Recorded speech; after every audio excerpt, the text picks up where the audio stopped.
뱀이 하나님이 지으신 들짐승 중에 가장 간교하니라. 가장 간교하다 그랬습니다. 그 뱀의 배후에 이제 마귀가 있다는 것을 이제 알 수가 있습니다. 예. 계시록 12장 19절에 보면 큰 용이 내어 쫓기니 옛뱀 곧 마귀라고도 하고 사단이라고도 하는 온천하를 꾀는 자다 그랬습니다. 이 마귀를 제 옛뱀이다, 뱀이다 그랬습니다. 그래서 사탄이라고도 한다. 근데 사탄의 어떤 변형된 존재가 이제 뱀으로 나오는 거죠. 뱀. 예, 뱀입니다. 예수께서 마귀를 향해서 저는 처음부터 살인한 자요. 진리가 그 속에 없으므로 진리에 서지 못하고 거짓을 말할 때마다 제 것으로 말하니 이는 저가 거짓말장이요 거짓의 아비가 되었다. 그랬습니다. 주님께서도 그렇게 말씀했지만 주께서 제일 싫어하는 것이 거짓말하는 거짓입니다. 거짓에서 불의가 나오고 그런 것이 되죠. 거짓의 아비다. 그렇습니다. 거짓의 아비. 이 거짓은 다 마귀에게서 나오는 마귀가 속이는 겁니다. 그래서 이 뱀이 여자에게 이제 하나님이 참으로 너희 동산 모든 나무 열매를 먹지 말라 하더냐 하면서 이 속이는 겁니다. 아주 교묘하게 속이죠. 그 사탄은 항상 이 광명의 천사로 우리에게 다가온다 그랬습니다. 들어보면은 뭐 충동질해서 야, 너 이제 창 들고 하나님하고 한판 떠. 뭐 이런 이야기 아니에요. 하나님이 동산 모든 나무 열매를 먹지 말라고 해서 뭐 이렇게 이야기한 거죠. 예. 그러다 보니까 그렇게 하지는 않은 것 같아요. 예, 그래서 여자도 다 먹을 수 있지만 중앙에 있는 나무만 먹지도 말고 만지지도 말고 죽을까 하노라 그런 말을 했다고 그러죠. 하나님이 그렇게 하지 않았죠. 그냥 먹지 말라 그랬지. 그러니까 뱀이 여자에게 죽지 않는다. 오히려 눈이 밝아져서 하나님처럼 된다. 그래서 여자가 그 말을 듣고 보니까 먹음직하고 보암직하고 지혜롭게 할 만큼 탐스럽게 단 나무인지라. 예, 사탄의 유혹이 이제 넘어간 거죠. 넘어가서 보니까 굉장히 좋아 보여요. 굉장히 좋아. 예, 우리나라에 사기 사건이 많은데 왜 사기 사건이 많을까? 예, 너무 가난하게 살았거든요. 예, 누가 와서 이걸 하면은 돈을 벌 수 있어. 그 이야기 들어보니까 아, 굉장히 이 빨리 될 것 같아. 뭐 속히 될 것 같아. 예, 마음이 막 흥분이 될 정도로. 예. 그래서 이제 거기에 동참을 하는 거죠. 동참. 예. 우리나라가 어떤 경제학 교수하고도 이야기해 보니까 우리나라가 그런 다단계라든가 이런 게 다른 나라에 비해서 유독 많다. 유독 많고 사기 사건도 한번 일어나면 신문에 우리 보도를 통해 알지만은 조 단위로 일어나죠. 몇 조. 예. 근데 동네에서 이루어지는 사기 사건은 이건 뭐 이 말로 할 수 없을 정도로 많다는 거죠. 예.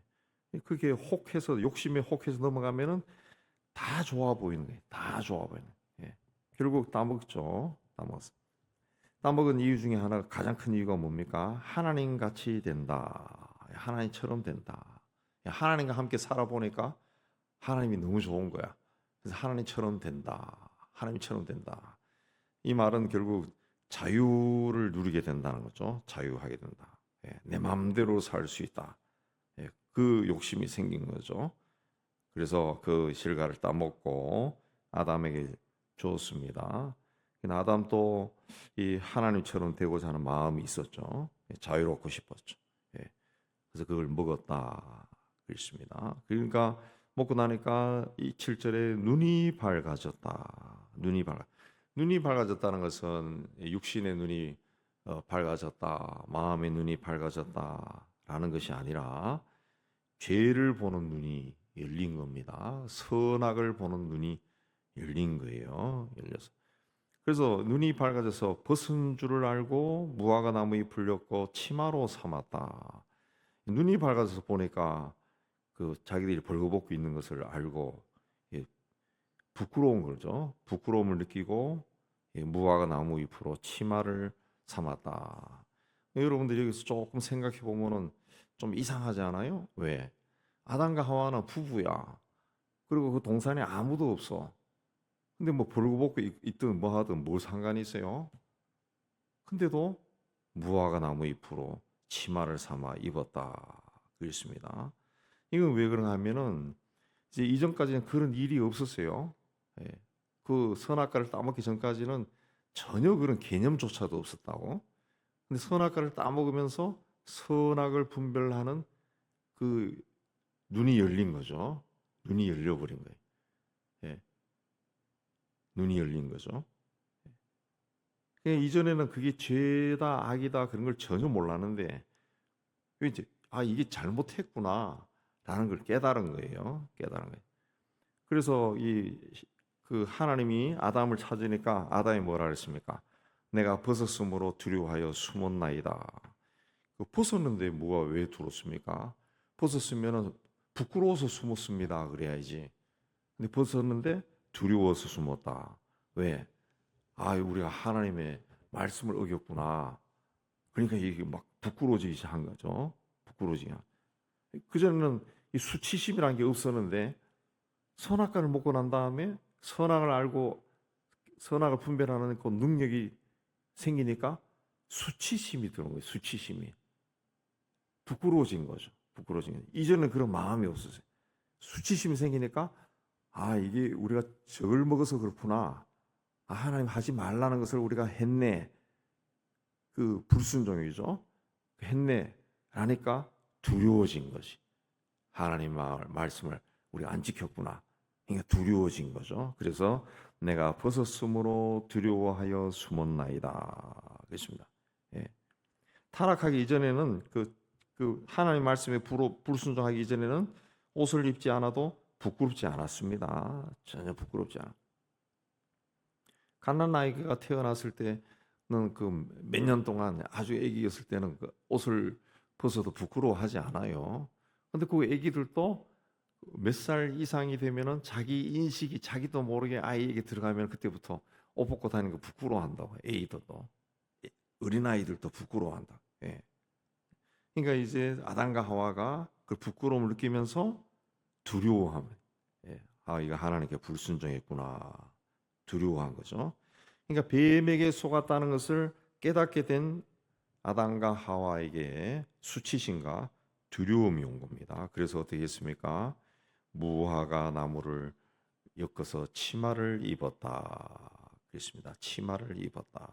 그랬습니다. 그때 하나님이 그들을 찾아왔습니다. 9절에 내가 어디 있느냐 아담아 부르면서 내가 어디 있느냐.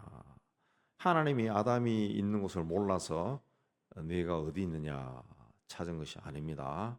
예. 하나님 우리가 기도할 때도 뭐 가끔 그렇게 말씀하는 거 들을 거예요.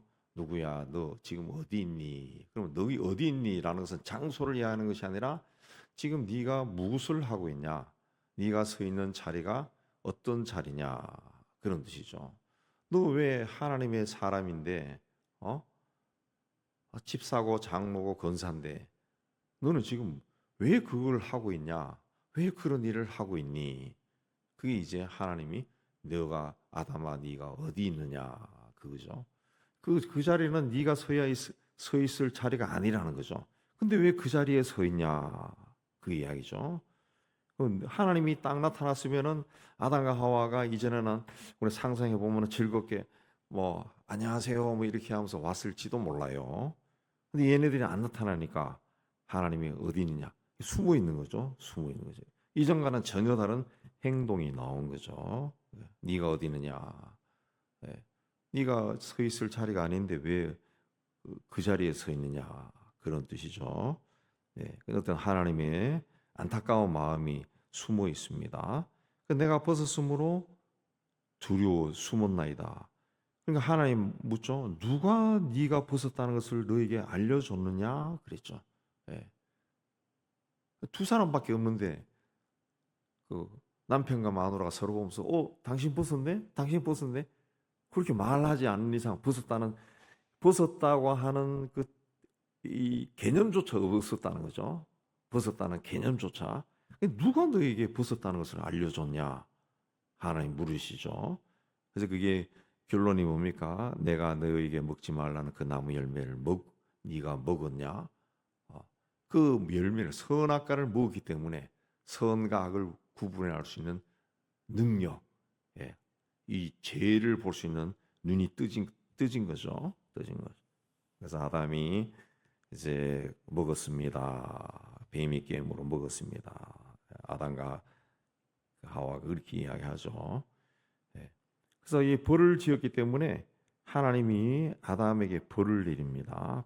하나님의 공의입니다. 하나님의 공의는 하나님이 짓고 하나님이 사랑하는 자라 할지라도 죄를 지으면은 벌을 받는 거예요.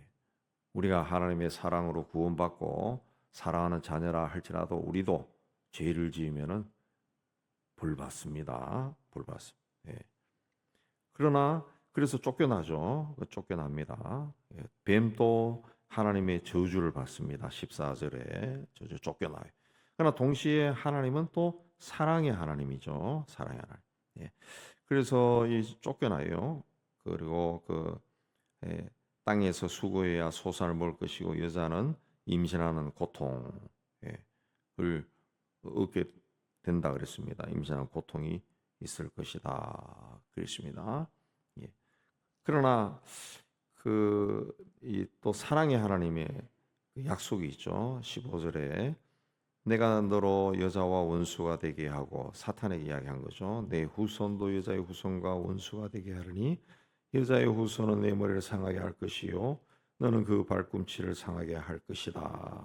그렇습니다.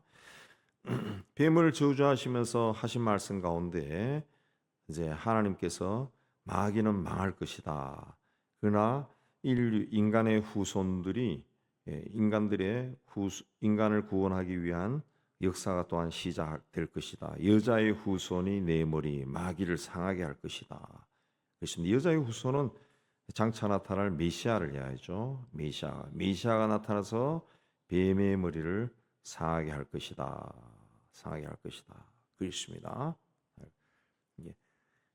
그리고 아담에게 땅은 너로 인하여 저주를 받을 것이다. 그렇습니다.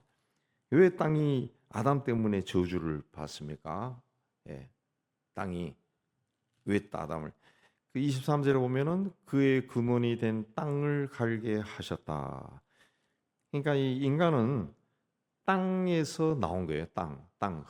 흙에서 만들어진 존재이기 때문에 그 흙에서 만들어진 이 존재가 인간이 죄를 범하니까 이 흙이 저주를 받는 거죠. 흙이 저주를 받아, 땅이 저주를 받아가지고 인간이 땅을 경작을 해야 거기서 먹을 것이 나오네.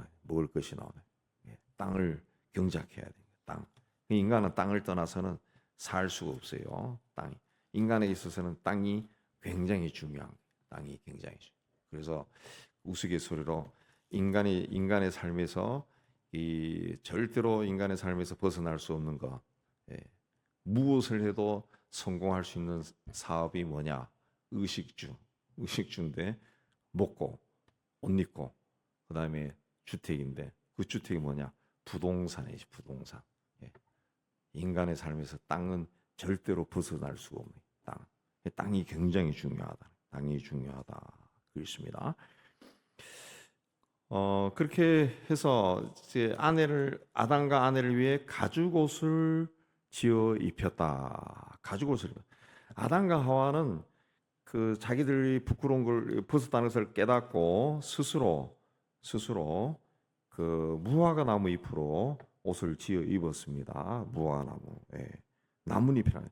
나뭇잎이라고 하는 것은 지나가다 보면은 나뭇잎이 갈라지기도 하고 떨어지기도 하고 시간이 지나면은 그 낙엽이 되고 썩어버리고 그렇게 되는 거죠. 당장 가릴 수는 있지만은 영원히 가릴 수는 없어요. 그래서 하나님이 가죽옷을 지어 입혔다. 그랬습니다. 가죽옷을 입혔다. 그러나 인간이 하는 일은 다 이 무화과 나무 잎으로 자신을 가리는 것과 똑같다는 거죠. 인간은 굉장히 본인이 할 때는 완벽하게 일을 처리한다 하지만은 하나님이 봤을 때는 무화과 나무 무화과 잎으로 만든 옷을 입는 것과 똑같은 거예요. 인간의 어떤 도덕성이나 이런 것도 무화과 나무 잎 정도밖에 안 된다는 거죠. 그래서 하나님께서 가죽옷을 친히 지어 입혔다. 가죽옷을 짓기 위해서는 뭐 아시는 대로 가죽을 제공하는 짐승이 죽어야 됩니다. 짐승이 죽어야 돼. 예. 그래서 이때부터 이, 이 인간의 죄를 위해서 이 짐승들이 죽어가기 시작하는 거죠. 예. 결국 가죽옷을 입었다라고 하는 것은 이 선악과를 따먹고 죄가 세상에 들어왔기 때문에 가죽옷을 입은 건데, 가죽옷을 입었다라고 하는 것은 죄를 가려준 거죠. 죄를 가려준 거죠. 예. 그래서 죄를 가리기 위해 이제 인간은 짐승을 잡아야 되는 거죠. 짐승을 잡. 그래서 아담 이후에 송아지나 염소나 양을 잡아서 피를 제단에 뿌리고 고기를 불에 사르고, 그래서 제사를 드리게 된 거죠. 피를 흘렸다. 피를 흘린 거죠. 짐승을 잡으면 가죽을 얻기 위해서는 그 생명을 바친다는 거죠. 그래서 생명을 바친. 근데 그 가죽 옷을 짐승으로 인간의 죄를 대신하는 것은 한계가 있죠. 한계가 있습니다. 그래서 짐승을 그 양을 수만 마리를 바쳐도 미가서에도 나오지만은 내가 하나님 위해서 양을 1만 마리를 바쳤습니다. 뭐 이렇게 이야기하지만은 그렇다 할지라도 그게 하나님 마음에 흡족한 것이 아니죠. 인간의 죄가 짐승을 많이 바친다고 해결되는 것이 아니죠. 아닙니다. 그래서 가죽 왜 해결이 되지 않느냐 하면은, 우리 그 전에도 말씀드렸지만 이 짐승은 혼적인 존재예요. 혼적인 존재, 영적인 존재가 아니에요. 그러니까 물건일 뿐이에요. 짐승은 뭐 피를 흘리고 제물을 바쳤다 할지라도 이거는 물건일 뿐이야. 물건. 예. 인간의 죄를 속하기 위해서는 인간 자체가 그 죄값을 치러야 되는 거예요. 그래서 고대 시대부터 쭉 내려온 거 뭐 근대까지도 있었다 하는데, 그래서 그런 인간들이 또 있다고요. 그래서 뭘 했습니까? 사람을 제물로 바쳐, 사람을 바쳐. 예. 어린 아기를 바치고 처녀를 바치고, 진짜 사람을 죽여서 이 신에게 바쳤잖아요. 신에게. 그러니까 아마 이 아담 시대부터 계속 전승 내려오면서 이 한쪽으로는 그게 계속 내려간 거예요. 내려가니까 인류의 문명사에 보면은 어떤 기퉁에서는 사람을 제물로 바쳐, 사람을 신에게. 그래서 자기들의 평안을 비는 거죠. 예. 죄가 있으면은 죄로 인해서 고통이 오니까 병도 걸리고 사람도 죽고 재난도 생기고 하니까 그걸 없애기 위해서 사람을 제물로 바쳐, 사람을. 그게 우리 인류 문명에는 있다고요. 굉장히 많다고. 예수님이 오신 후에도 그게 있었다고. 예. 복음이 전파되지 않은 나라에는, 남미나 아시아에서는 사람을 제물로 바쳤죠. 사람을. 예. 근데 지금 말씀드린 것처럼 짐승은 혼적인 존재예요. 아무리 많이 바쳐도 상관이 없어요. 근데 사람을 바쳐야 되는데, 그 사람은 영적인 존재죠. 사람이 바치려면 이 아담이 죄를 지었는데, 그럼 죄가 없는 사람을 어떻게 있느냐? 인간이 생각할 때는 죄가 없는 사람은 누굽니까? 애기라고, 애기. 그리고 처녀. 이건 죄가 없다고 생각. 그래서 그걸 바쳤다, 인간들이. 근데 그게 그렇게 해서 되는 게 아니죠.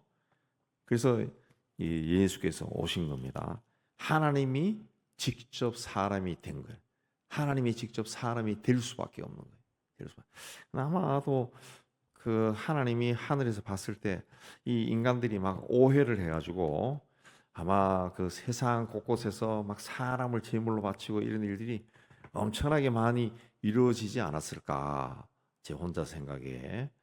그래서 하나님이 이대로 하다가 인간 세상이 이상하게 되겠구나 해서 당신께서 직접 오신 것이 아닌가. 예. 이제 세상을 구원하기 위해. 예. 그러니까 예수께서 세상에 오신 것은 인간을 대신해서 속죄 제물이 되기 위해서죠. 그래서 피를 흘린 겁니다. 피를 흘린 거예요. 예. 그러니까 가죽 옷이 만들어지기 전에는 짐승이 죽어야 돼요. 짐승이 죽을 때 피가 나오죠. 피.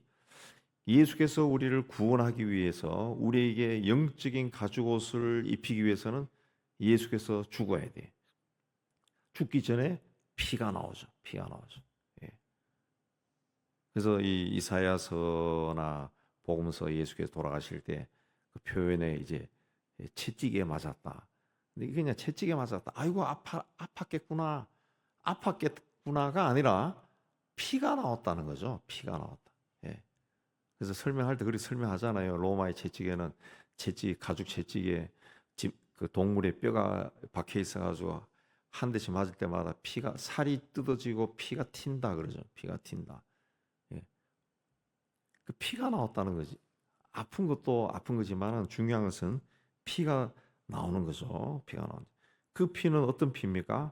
그냥 어떻게 보면은 억지로 나오는 피죠. 억지로.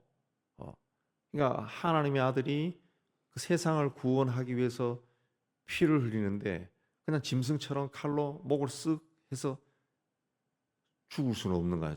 죽는 게 아니잖아요. 죽는 게 아니지. 세상의 고통인데. 그러니까 살점이 뜯기고 창에 찔리면서 피가 온 사방에 막 터져 나가는 거죠. 터져 나가는 거죠. 예. 예.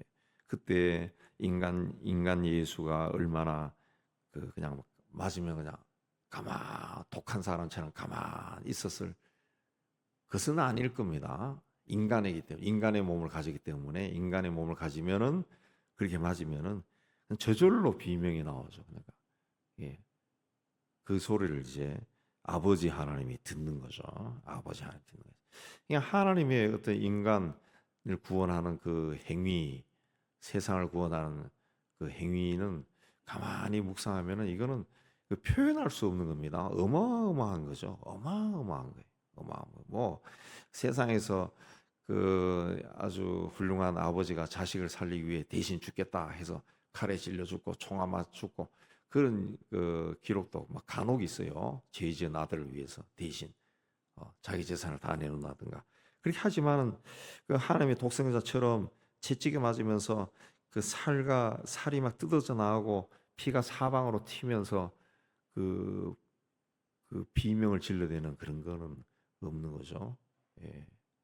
그래서 그 근래에 만들어진 그 예수 영화에 보면은 예수가 맞고 난 다음에 예수를 십자가 처형으로 데려갈 때 여러분 영상에서 보셨겠지만 패션 오브 크라이스트 같은 경우도 보면은 끌고 나갈 때 질질 끌려 나가잖아요. 발을 잡고 땡기잖아요. 발을 잡고 막 땡기면은 그 굉장히 리얼하게 묘사한 건데 가장 리얼하게 묘사했다는 영화인데 발을 잡고 울면은 질질 끌려 나가요. 그래서 그건 다 보여주진 않지만은 어쨌든 처음에 끌려 나갈 때 끌려 나간 다음에 남아있던 채찍을 맞았던 그 자리가 뭡니까? 피가 막 튀어 있는 자리. 피가 막 튀어 있죠. 피가 막 튀어 있는 흩뿌린. 그러니까 그 찍는 사람들이 그 역사적 고증과 함께 상상을 해보니까 이렇게 되겠다.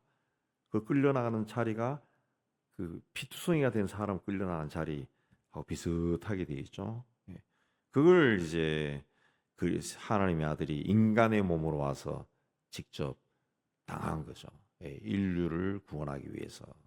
예, 또 하나님이 그걸 또 보신 거죠. 아버지가 아들이 그런 모습을 봤을 때 우리가 하나님의 형상을 지음을 받아 하나님 형상으로 지었다 그랬는데 그럼 우리 아버지가 자식을 보는 마음을 하나님도 똑같이 가지고 있다는 거죠. 하나님이 그걸 보고 그냥 이제 인류 구원이 이제 이루어지겠구나 하고 해피해하느냐? 해피하지 않겠죠. 하나님도 막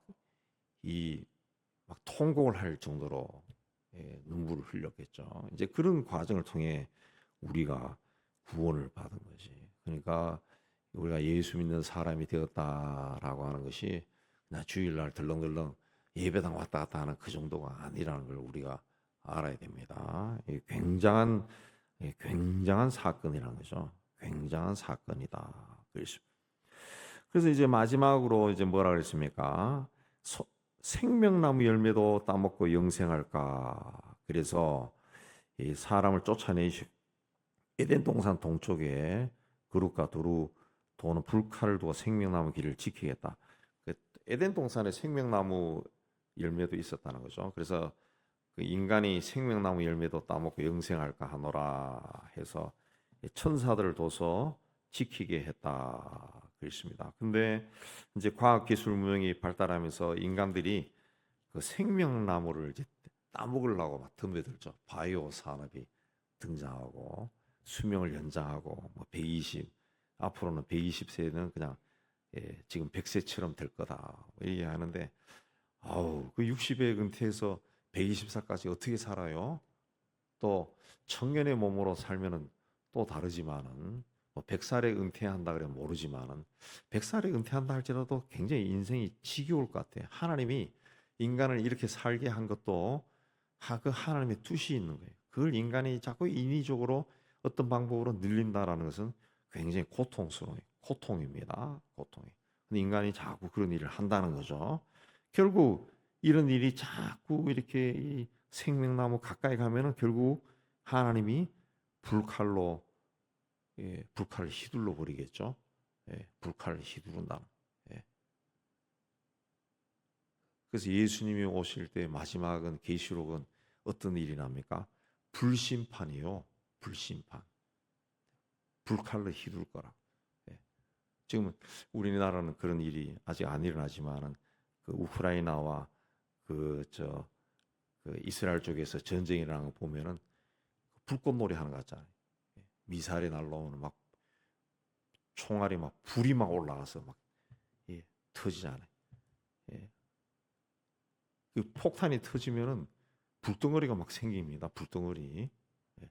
이제 그런 일들이 일어날 거예요. 우리 생전에 일어날지 우리가 세상 떠난 후에 일어날지 알 수 없지만은 하나님 점점 하나님의 심판이 가까워지거든. 인간의 수명이 연장되고 무슨 약이 발명됐다, 뭐가 되었다. 그러면 이거 먹으면 더 좋아진다더라, 암에 안 걸린다더라. 그 자꾸 소리가 들리면은 주께서 오실 때가, 세상을 심판할 때가 더 가까워지고 있구나, 적구나라고 깨달으면 됩니다. 그러니까 성경도 가만히 읽어보면은 다 인간의 역사나 인간의 삶 자체가 하나님의 손 안에 있는 겁니다. 손 안에 있는 거예요. 그래서 우리가 믿음의 생활을 그러니까 더욱더 반듯하게 하고 좀 더 열심을 내야 됩니다. 우리가 세상에서 뭐 열심히 살아서 뭘 한다 해도 아무것도 아니요. 하나님께 열심을 내시는 여러분 되시기를 주님의 이름으로 축복합니다.